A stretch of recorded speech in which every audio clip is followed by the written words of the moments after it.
I don't want to live a life in a paradigm that the world has created for me. I want to discover my own mold. I want to have a paradigm that I have invented. Change your vision, and your vision will change you. You will have to make one choice. You're not going to be spared by life. You will always have to make one choice.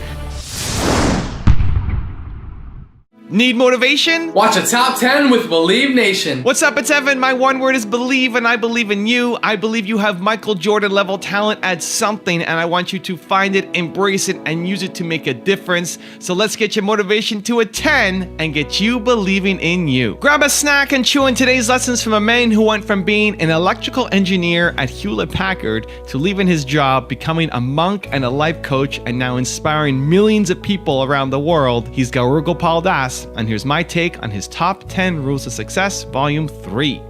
Enjoy.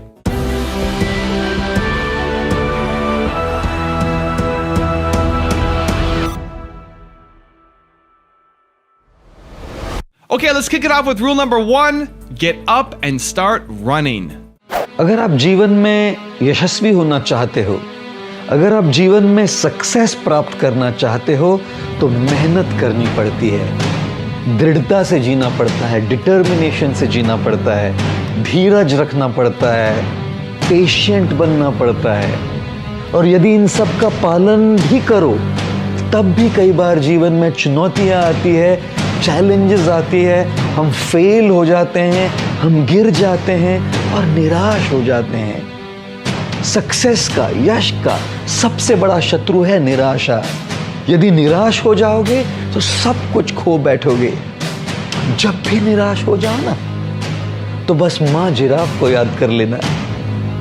जब माँ giraffe अपने बच्चे को जन्म देती है, तो माता जिराफ बड़ी ऊंची होती है और वो बच्चा ऊंचाई से जोर से जमीन पर गिर जाता है। और जैसे ही बेचारा समझने का प्रयत्न करता है कि मैं कहाँ गिर गया, तब तक वो माँ उस बच्चे के ऊपर खड़ी रहती है और उसको बहुत जोर से लात मारती है। उड़ते हुए बच्चा जाकर कहीं और गिर जाता है और बस अपनी सुध-बुध दोबारा इकट्ठा करने का प्रयत्न करता है। फिर माँ उसके ऊपर आकर खड़ी रहती है और दोबारा एक बड़ी जोर से लात मारती है। बच्चा समझ जाता है कि यदि मैं कुछ न करूं ना, तो लात खाते रहना पड़ेगा। अपने बड़े ही कमजोर पैरों पर खड़े रहने का प्रयत्न करता है वो जिराफ का बच्चा। फिर दोबारा मां आकर उसको लात मारती है, बच्चा फिर गिर जाता है और समझ जाता है कि यदि मैं खड़े रहकर भागूं नहीं, तो बस लात खाते रहना पड़ेगा। जिराफ का ये बच्चा तेजी से भागने का प्रयत्न करता है और तभी मां आकर अपने बच्चे को चूमती है, आलिंगन करती है। मां जिराफ भली भांति जानती है कि जंगल में बड़े खूंखार पशु है, शेर, लोमड़ी इत्यादि, जो नवजात प्राणियों का मांस बड़ा पसंद करते हैं। और मां जिराफ तो बच्चे के साथ, उस शिशु के साथ हमेशा नहीं रह सकती। तब अगर वो बाहर चली जाए तो इस बच्चे की रक्षा कौन करेगा? इसलिए सबसे पहले जैसे उसका जन्म होता है, उसको लात मारती है ताकि वो उठना सीखे। दोबारा लात मारती है ताकि उसे वो उठने की जो क्रिया है वो याद रहे। दोबारा लात मारती है ताकि केवल उठे नहीं, दौड़ना प्रारंभ करे।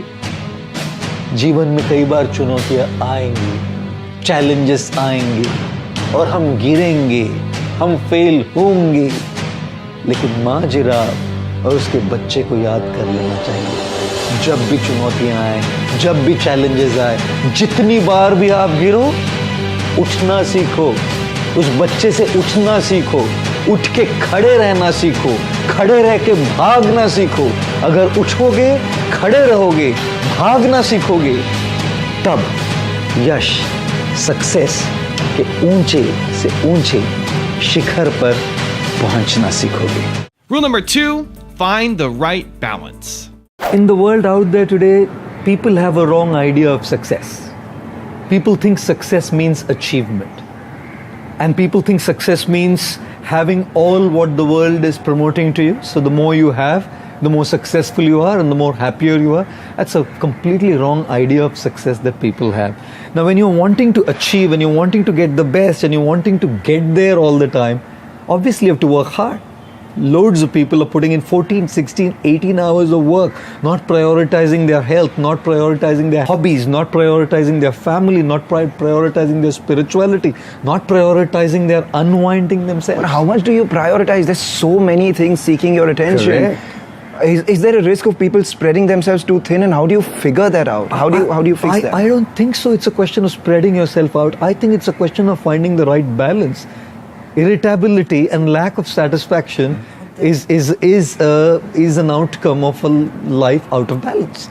You know, a life out of balance. Now it's like when an artist is wanting to make a painting or a pencil sketch, and if he's sharpening the pencil, someone comes and says, "Hey man, you're wasting your time sharpening the pencil." But unless you sharpen the pencil, whatever you do is going to be extremely blunt. So if you even want to be effective at work and achieve, it's better that you be internally focused. If you're not focused and if you're not internally and mentally stable, your output at the workplace is low as well. I'm saying that if you prioritize those things that mean to you, you work on yourself, you work on your internal self, the consequence of that will be super productive in less number of hours.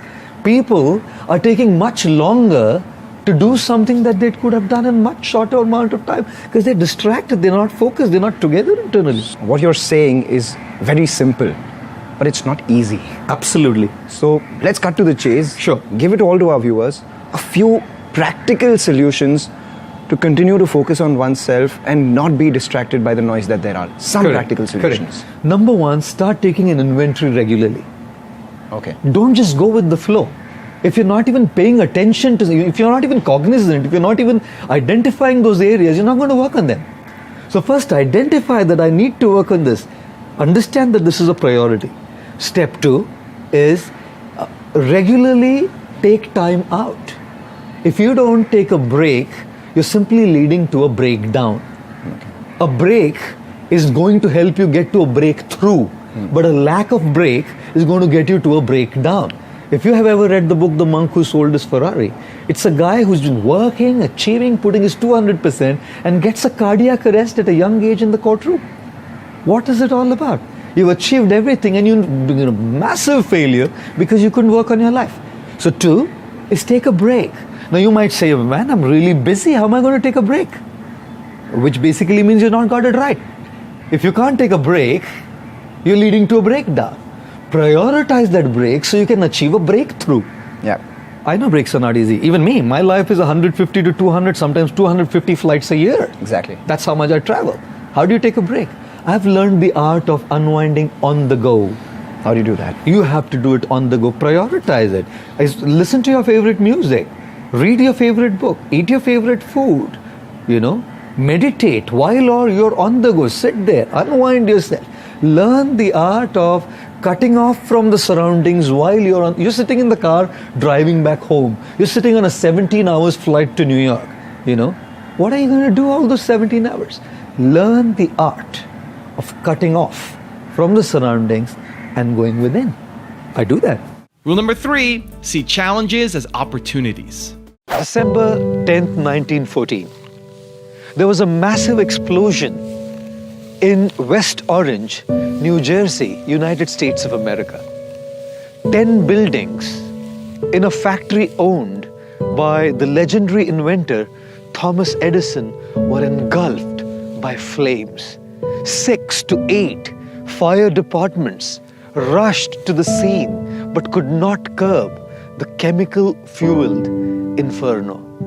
After having tried all that he could, as Thomas Edison calmly stood there, watching the fire destroy his entire life's hard work, his 24-year-old son Charles came over and stood next to him. In a childlike voice, Edison said to his son, "Charlie, go and get your mother and her friends. They'll never be able to see a spectacular spectacular fire like this in their entire life. Astonished and shocked by his father's response, Charles asked Thomas Edison,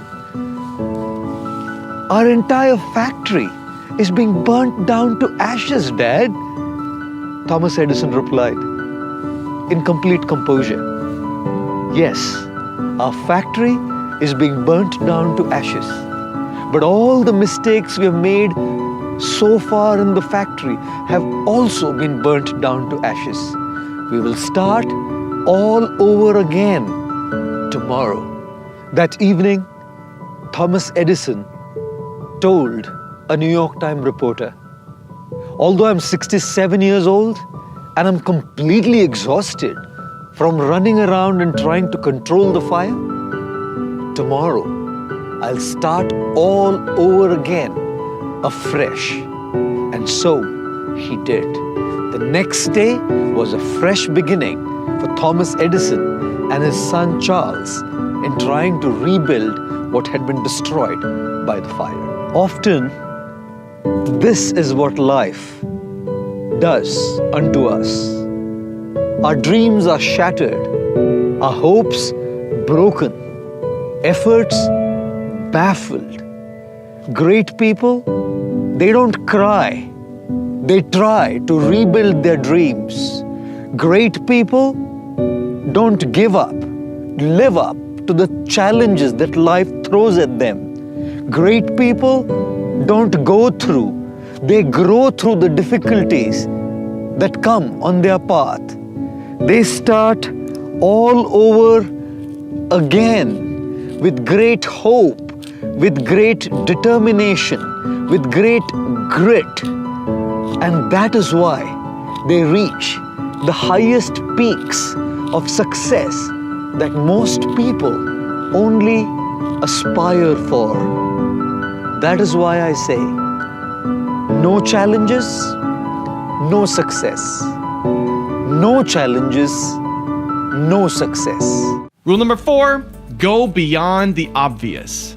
A teacher teaching math to a class of 6-year-olds asked a boy called Arnav in class, "Arnav, if I give you 2 mangoes and 2 mangoes, how many will you have?" Arnav said 5. The teacher said, "Arnav, if I give you 1, 2 mangoes and 1, 2 mangoes, how many will you have?" 5, replied Arnav. The teacher was upset. But remember that Arnav's mom had said that Arnav doesn't like mangoes, he likes strawberries. So she changed her example. "If I give you 2 strawberries and 2 strawberries, how many will you have?" 4, replied Arnav.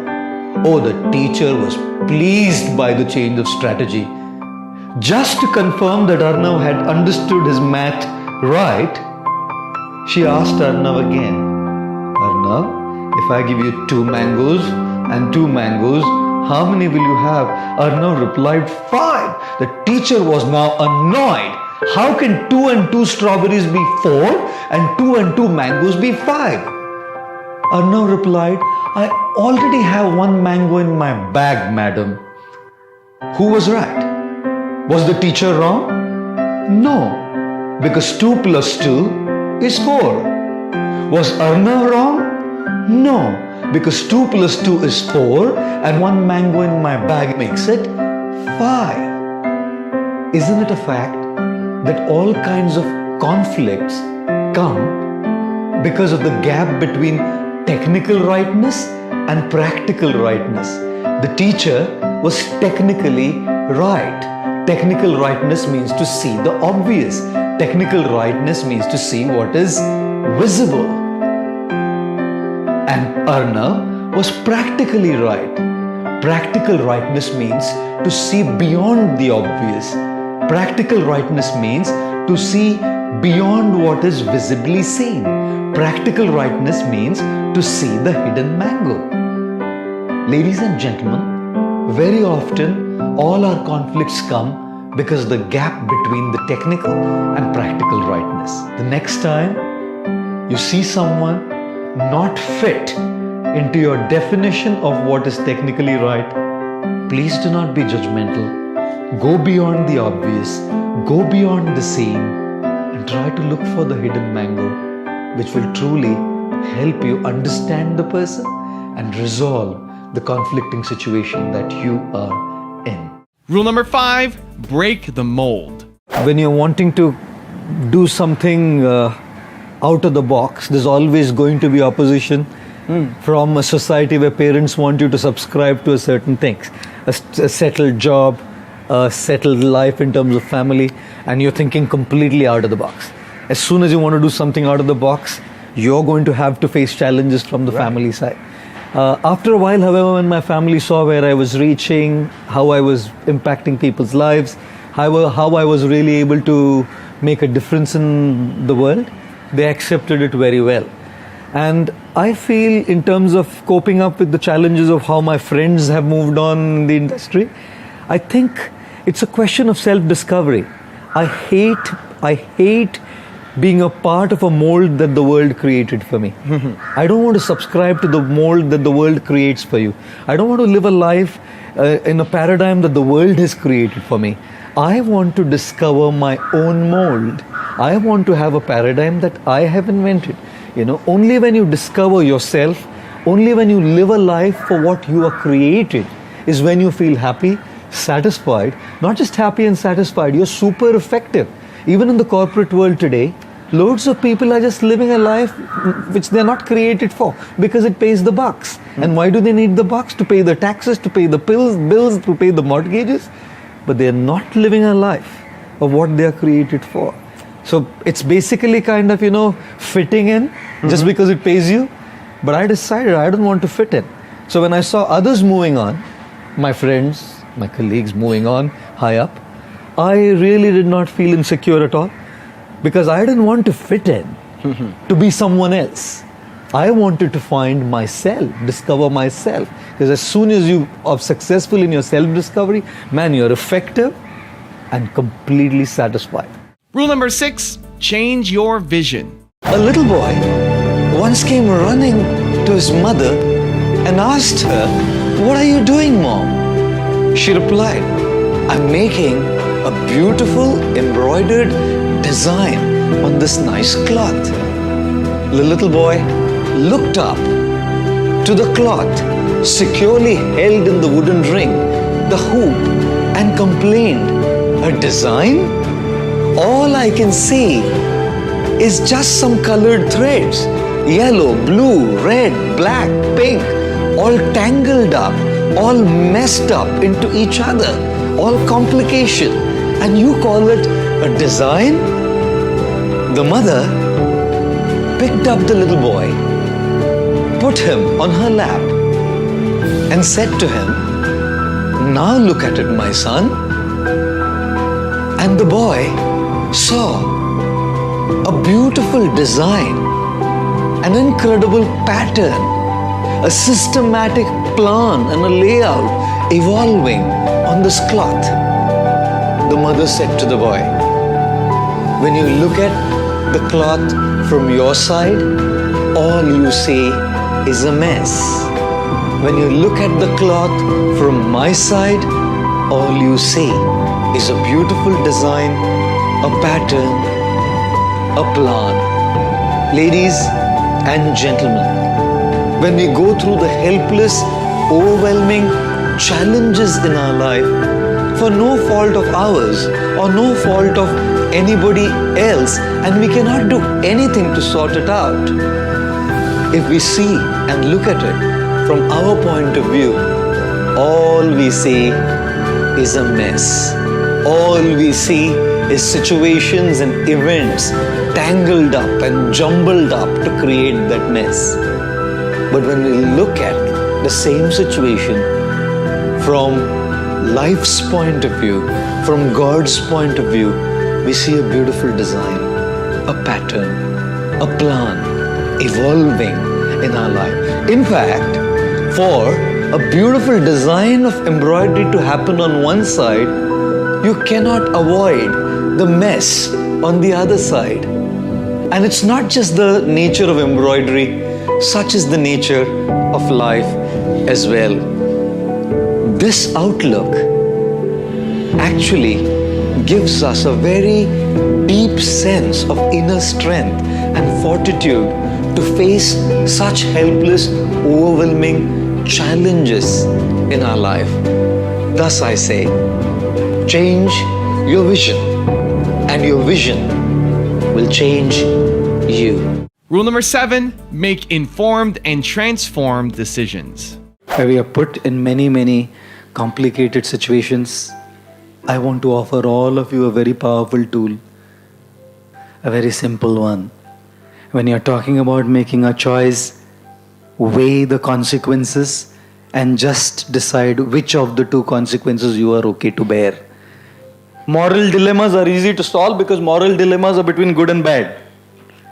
Ethical dilemmas are hard to solve because ethical dilemmas are between bad and bad or good and good.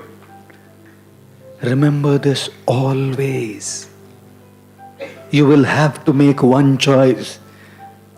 You're not going to be spared by life. You will always have to make one choice. Choices means two things to remember: informed choices and transformed choices. We should make informed choices. What is an informed choice? Is based on proper knowledge, based on proper deliberation, based on proper consideration, based on proper analysis, not haphazardly, whimsically made choices.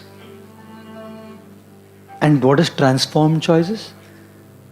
Choices based on our spiritual strength. So when we have a combination of informed and transformed, then we make a choice.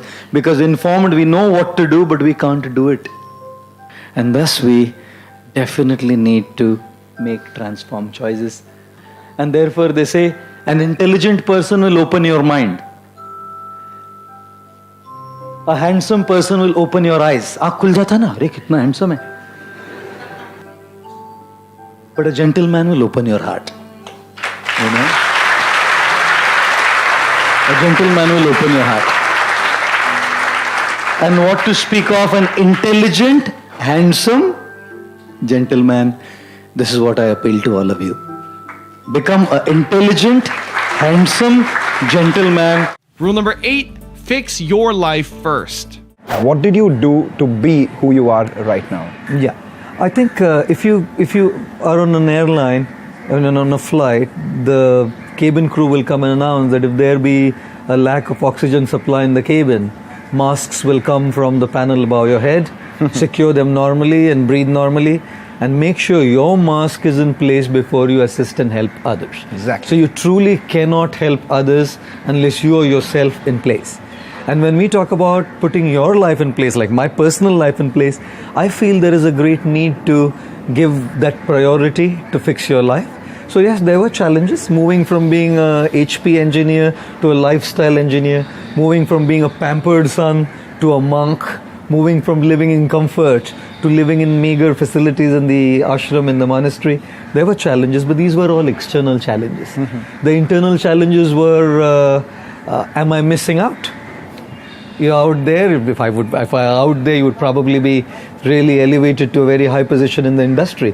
So initially, when I just came in, the challenge was, am I missing out? And that challenge was taken care of by seeing the kind of lives that were being impacted by what I was doing. The satisfaction I felt in trying to bring a difference and making that impact was able to kind of deal with that challenge of feeling, did I miss out on something? I don't think I missed out on anything at any point, because seeing people's life changed is what brought me that great joy. Rule number 9, act as an instrument. Now when we see all of these pencils lying here on the table, can any of this pencil make a pencil sketch by itself? Can any one of these write a poem by themselves? Can any of these pencils actually draw a plan, a construction plan for a building? No. The pencil maker told the pencil that you can actually truly serve your purpose when you're in the hands of an expert. In the hands of an expert artist, a beautiful sketch is made. Pablo Picasso, the great artist, was one time walking on the streets, and a lady came up to him and said, hey Picasso, you're such a great artist, can you make a pencil sketch of mine, please? Picasso made that sketch in a jiffy, in less than 30 seconds, and handed it over to the lady and said, $1 million, madam. She said, you made it in less than 30 seconds, what do you need the $1 million for? Picasso said, the $1 million is not for making it in less than 30 seconds. The $1 million is for the 30 years of hard work which makes me do it in less than 30 seconds. In the hands of an expert architect, the pencil can make a plan. In the hands of an expert poet, writer, the pencil can write a poem or a story.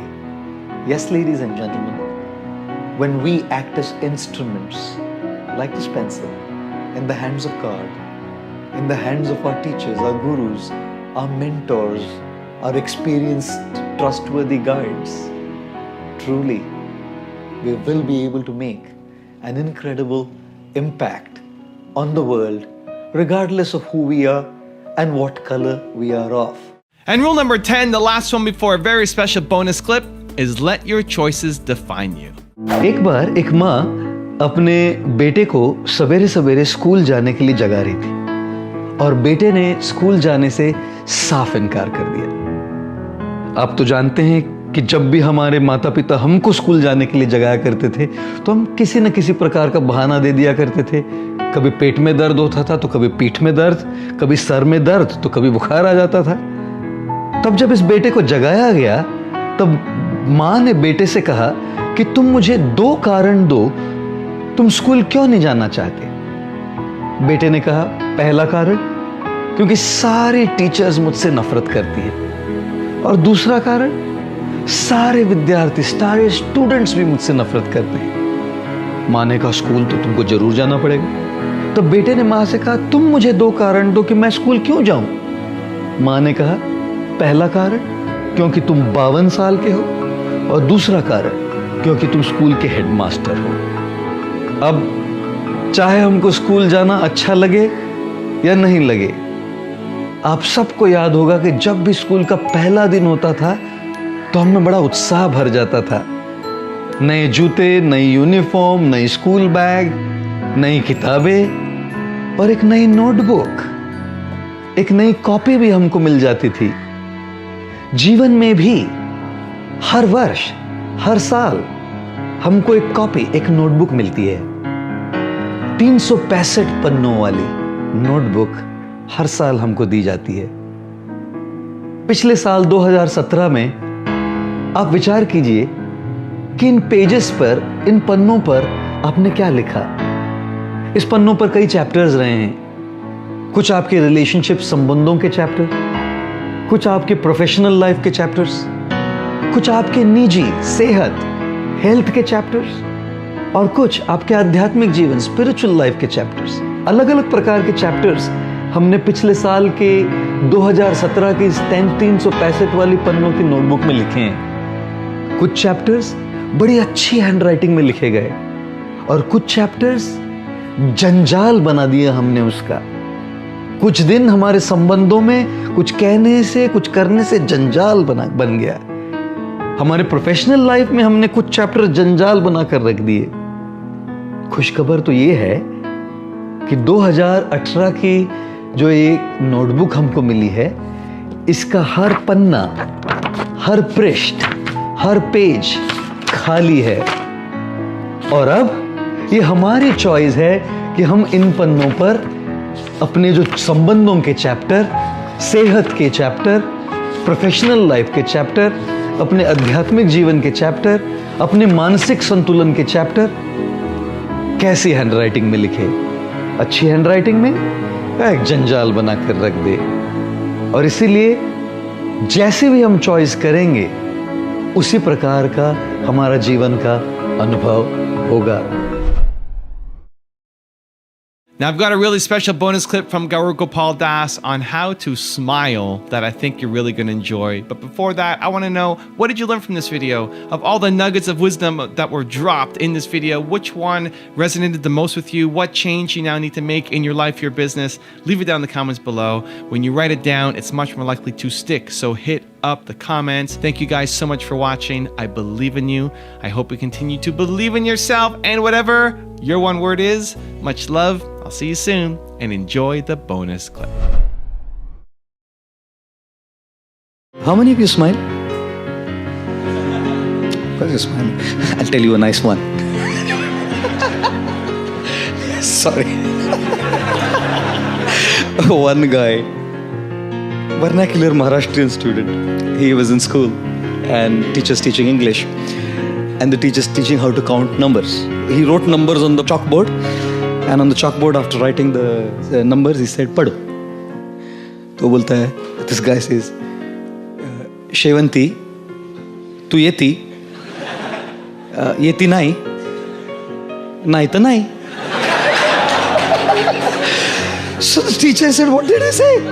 उसने लिखा था 70, 280, 89, 99. 70, 280, 89, 99.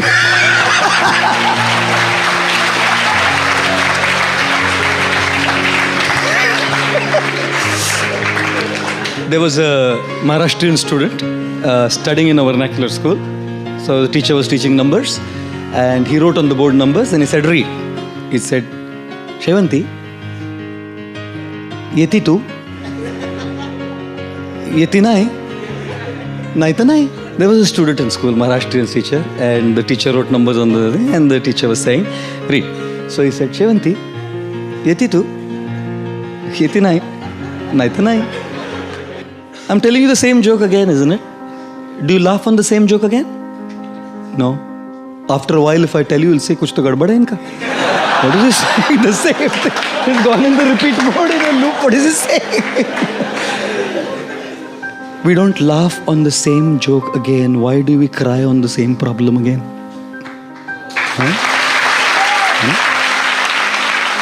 उसी joke पे हम बार बार हंसते नहीं, उसी problem पे रोते रहते हैं, नहीं? We keep crying on that same issue and that same problem again and again and again. Problems will come, issues will come, difficulties will come, whoever you are, doesn't matter. चिता है ना, चिता एक बार जलाती है, लेकिन चिंता है ना, पल पल जलाती है. Kills our life, kills our present. We cannot experience fulfillment, ladies and gentlemen. God has a plan, an amazing plan, with all the challenges, with all the difficulties, with all the troubles that He sends our way. He has an incredible plan. None of us know what. None of us can see how. None of us can understand why. And therefore, at that point of time, all we do is cry. We can't understand why. If only we understood what the plan is, even while going through that crisis, we would probably smile. इसलिए हंसाता हूं मैं. पहले ही रो रहे हैं जिंदगी में.